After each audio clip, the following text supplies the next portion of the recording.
On the Jacob Buehrer Show today, I'm so privileged to have on Jim Harrick, who's a coach. He coached a lot of teams, UCLA, Georgia, Rhode Island, several others as well. How are you doing? Jacob, I'm doing wonderful. Thank you. Well, I appreciate you coming on my show. I reached out to another coach and they never got back to me, so I appreciate you reaching back out.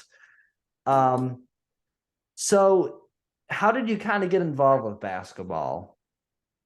I played at the University of Charleston. Played high school ball. I was really a phenom in junior high and just pretty good in high school and played college a little bit.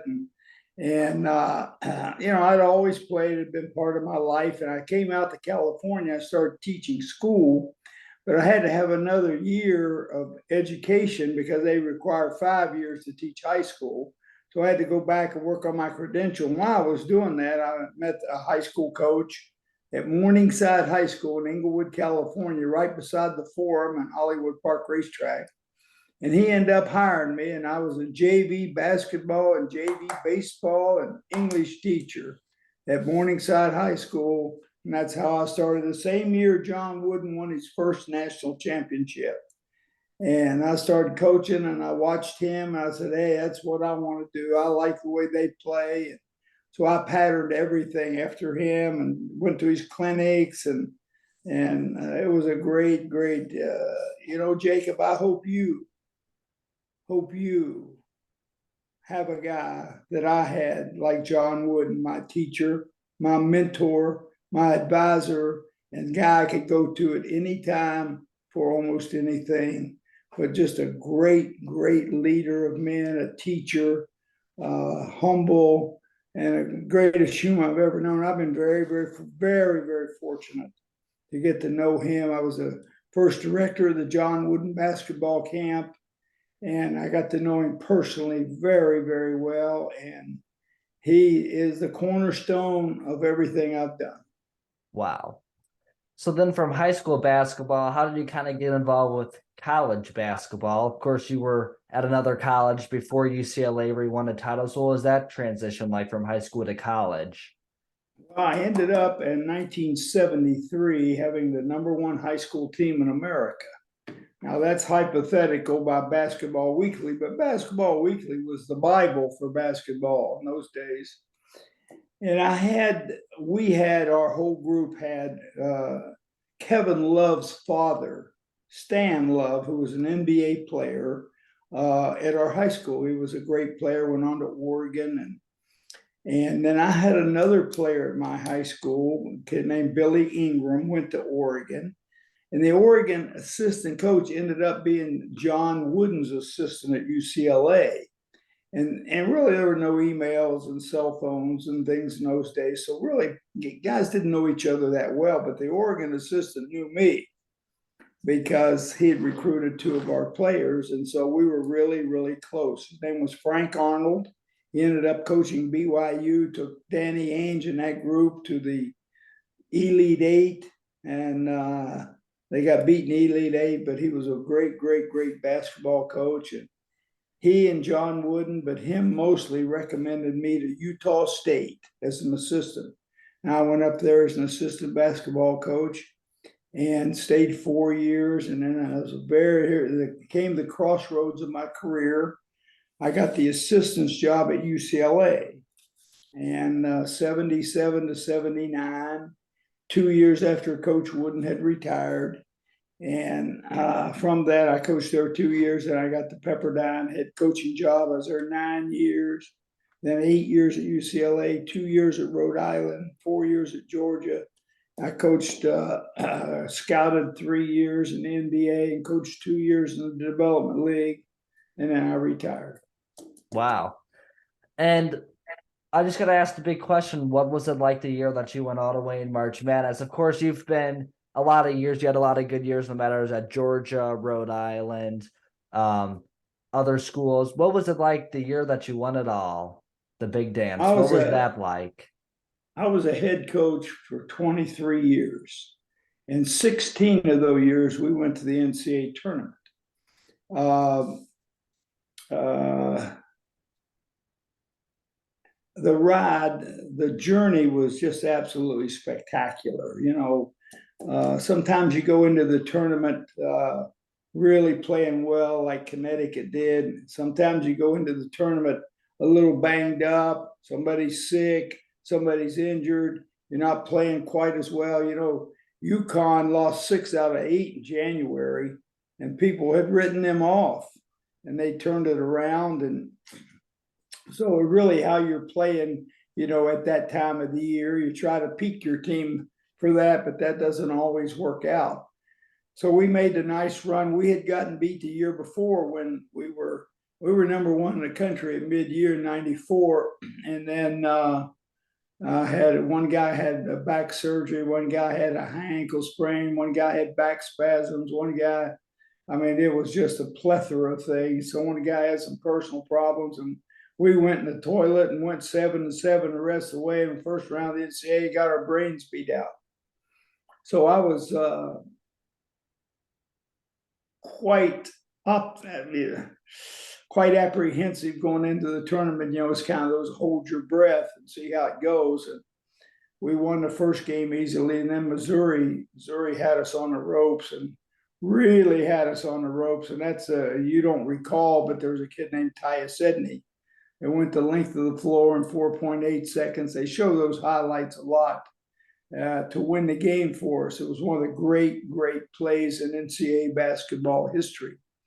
And bring it up on YouTube. You can watch it. Tyus Edney going the length of the floor against Missouri in the second round of the '95 tournament, and he saved us. And after that, nobody got close to us. We beat Mississippi State badly. We beat UConn in the Elite Eight, and then we beat Big Country Reeves and Oklahoma State in the semifinals, and then beat Arkansas, the defending national champions, with Corliss Williamson in the finals, and won it. It was a great moment. I had been to all kinds of NCAA tournaments, probably starting in '71, and gone and sat up high and sat down low and sat everywhere. And what you do, you're like a boy in the backyard. You just dream.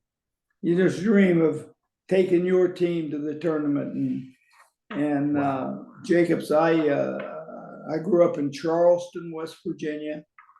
Went to college there. After college, I worked that summer, got married, and left that night and came to California. And I drove in town and knew nobody. I had a couple cousins out here, but I knew nobody. And 19 years later, I was a head basketball coach at Pepperdine. And 28 years later, I was a head basketball coach at UCLA. Which is one of the top 3 programs.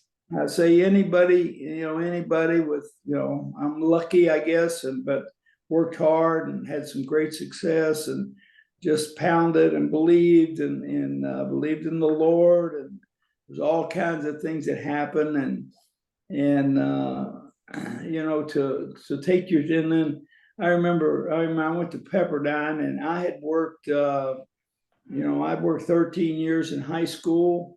I worked 6 years as an assistant. That's 19. I was 2 years at Pepperdine, 2021. My third year at Pepperdine. I've been teaching and coaching 23 years, and I got to take my team to the NCAA tournament. You think those players were excited? How do you think excited I was? Pretty excited. But it's to me and to us in the business, it's the greatest show on earth. And I got to take my team to the NCAA tournament. And now, fast forward to '95, I got to take my team to the Final Four. Wow. And I'm there with Nolan Richardson, who won it the year before, Dean Smith, who had won it, Eddie Sutton, who had never won it and really had never been there, but he had been there once. Yeah, that's right. But legendary coaches with a lot of games that they won, and I remember I was sitting with Dean Smith at a banquet the night before, and he kind of elbows me in the ribs, and he looks over at me, he says, "Hey, Jim," he says, "they never remember who finished second." Wow. I said, "Thanks for that." But, it was a great run, a great experience. I had 3 seniors, Ed O'Bannon, Tyus Edney, and a guy named George Zedek. from Czechoslovakia, and they were great leaders, great workers. They'd been in the program. Had a couple great freshmen who infused enthusiasm into our program. Toby Bailey, who got 26 in the national championship game, and J.R. Henderson, who played for years in basketball overseas. And I had a kid named Cameron Dollar that came in. Ty said he didn't play in the championship game. And Ty said Cameron Dollar came in and just was outstandingly brilliant in the national championship game with, I think, 4 points and 8 assists, something like that. I'm not quite sure, but he was just outstanding. We only played 6 guys in the national championship game, and Ed O'Bannon played 40 minutes. Wow. And we were in great shape, great condition. And I think if I'd have taken Ed O'Bannon out of the game, he'd probably squeeze my eyeballs out. But he got 30 and 17. He was a National Player of the Year. He was a Gatorade High School Player of the Year and tore his knee up as a freshman. And it took him a year and a half to get back. And so, but magnificent player for us. And it's just a thing that, 25 years later, we all got on a Zoom call. And there was one guy in Czechoslovakia and one guy in overseas, one guy in Japan, another guy in somewhere overseas, a couple guys in New York, 2 in Seattle. We all got on a Zoom call for about 3 or 4 hours. It was really one of the highlights of my life. And we just laughed and joked and told stories and reminisced. And really kind of that's what it's all about, Jacob. Not really your record or how you did over the years, but how you treat young people in your life and in your position as a coach and a leader, how you treat young people. And they all call me. They all call me on Father's Day, birthday, Christmas, text me. So, that's really sweet. if they don't like you, they're not going to call you. So they're not coming back. So that part of it is really sweet for me. Do you have by chance, and that's a really incredible thing to hear, that you were a mentor to them, who, if you had to pick a coach who was your favorite coach to coach against, or who maybe you were good friends with off the court, which this might be a hard question because you've coached a lot of games, who would it be? Would it be Coach K? Would it be Tom Izzo? Would it be somebody who I didn't mention, which I only mentioned too? So do you have one off the top of your head? The mountaintop of the Mount Rushmore coaches that I played, that I thought were the best coaches I coached against. And that's really hard because, I might leave somebody out and everything, but certainly Bobby Knight and Mike Krzyzewski and Dean Smith, Tom Izzo, Lute Olson was absolutely magnificent. Jim Calhoun at Connecticut was another one. Those guys are just, to me, they stand out as guys. Now I know that right now Bill Self and certainly Jim Boeheim are up there as out. Jay Wright was a guy who was just spectacular. Oh, absolutely. The last 10 years, he was, well, I hate saying this, the last 10 years, he was better than Duke. He was better than Syracuse. I mean, I was shocked he kind of stepped away last year. Had he stayed, I mean, Villanova this year, even with the roster they had last year, they struggled. That just showed how good of a coach Jay Wright was. Yeah, he was outstanding. So there are some really great coaches, and there's some great high school, NAIA Division III, 2 and 1 coaches that there's some really great coaches. And right now I got a granddaughter that's a pretty good player, Jacob. She's top 150 in the country. And is she in high school or college? She's high school. She's a junior. Wow. She's got another year, and she's really good. I mean, I've watched 100 women's games the last 2 years, and I'm telling you, she's pretty good. Wow. And I want her to be with a coach that's going to teach her, going to coach her, going to be her mentor, going to love her, discipline her, yes, but praise her and we have great respect for her. So that's what I'm looking for. For sure. And kind of my last question to close it out with is, do you have any prediction for next year or teams on the rise, such as maybe FAU again? Dustin is going to stay there. Do you have any kind of prediction like that? You know, I really got to get down and see, number one, who's returning and who's going into the portal. So that changes everything. It's almost like coaching a junior college team now. You know, you get a new team almost every year, and you lose guys and get guys. And shoot, nobody knows who's on whose roster. And I think they've legislated loyalty out of college because they give kids a license to go to another school.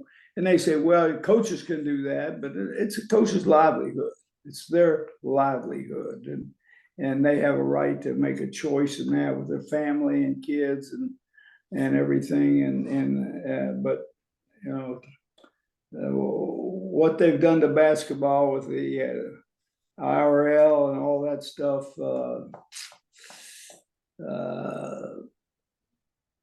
crazy. It's crazy time right now. So I can't predict who's going to be good next year. I don't know how many guys Connecticut got back, or Florida Atlantic's got back, or San Diego State's got back, who's going in the portal. And there are too many questions to answer to try to predict who's going to be good next year.